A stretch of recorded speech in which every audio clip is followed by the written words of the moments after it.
En janvier 1715, Louis XIV signe enfin un arrêt autorisant la séparation du terroir de Bandol de sa commune mère, l'Acadière.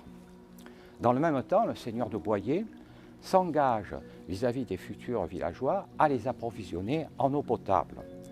Il s'y engage d'ailleurs également dans un acte d'habitation qui est signé en août.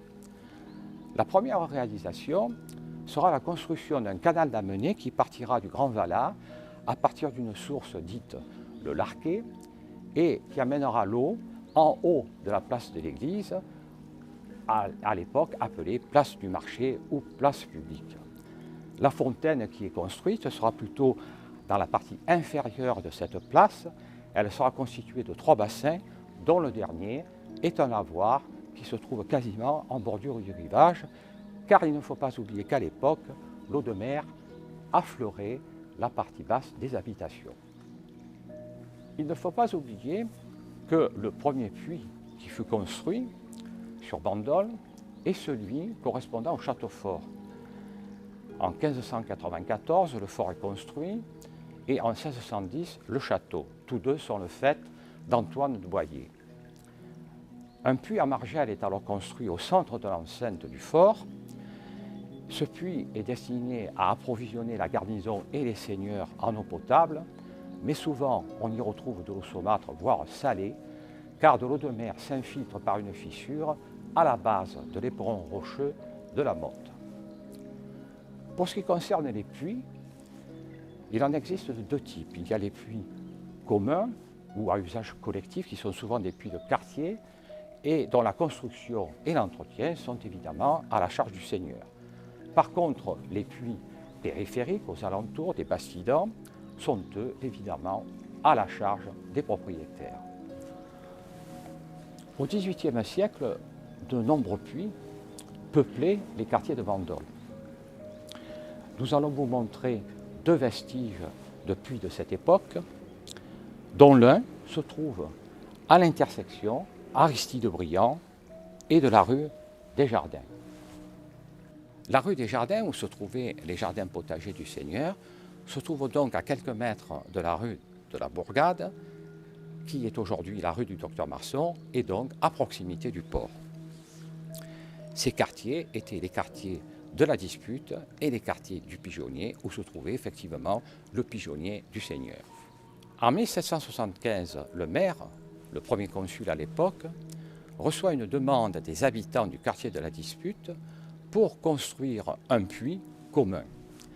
Cette demande était justifiée d'une part parce qu'aux alentours se trouvaient de nombreuses fermes, écuries et bergeries, mais également parce qu'il était proche du port. Les tartanes, les bateaux à l'époque, avaient besoin effectivement d'embarquer de l'eau potable pour partir en mer. Un peu plus tard, en 1776, le premier consul se rapproche de Joseph Suquet, qui était le premier consul l'année précédente, en 1774, pour lui proposer cette construction. Rappelons que Joseph Suquet était le maçon attitré de la commune, ainsi d'ailleurs plus tard que son fils, qui portait le même prénom que lui. N'oublions pas que Joseph Suquet et son fils sont les bâtisseurs de l'église Saint-François de Sales et des 2 chapelles. On fait alors appel à un sourcier, puis à un puisatier. Le sourcier permet de situer exactement où se trouve la nappe phréatique. Quant au puisatier, il va réaliser le creusement de l'excavation et construire le bâti en profondeur. C'est Joseph Suquet qui finira la construction dans la partie terrienne extérieure. Le cadastre de 1829 montre qu'un certain nombre de propriétés appartenaient au seigneur de Boyer. Il y avait tout d'abord la maison de la Dîme, qui est actuellement le restaurant Le Scotch, mais également un four banal, une cave, des écuries, une auberge et le pigeonnier. On pense d'ailleurs que c'est dans cette auberge de la rue de la Bourgade que Napoléon Bonaparte, à l'époque, rencontra André Ponce de Léraud après la chute de Toulon en mars 1794. Nous allons maintenant nous diriger vers le second puits qui se trouve à proximité de la place Isidore Brun.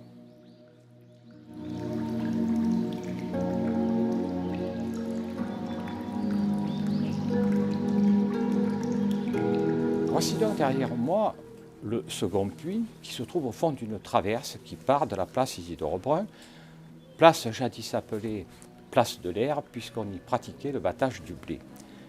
C'est sans aucun doute le puits le plus important de la commune. Il fut réparé entièrement en 1781 à la suite d'un éboulement très important.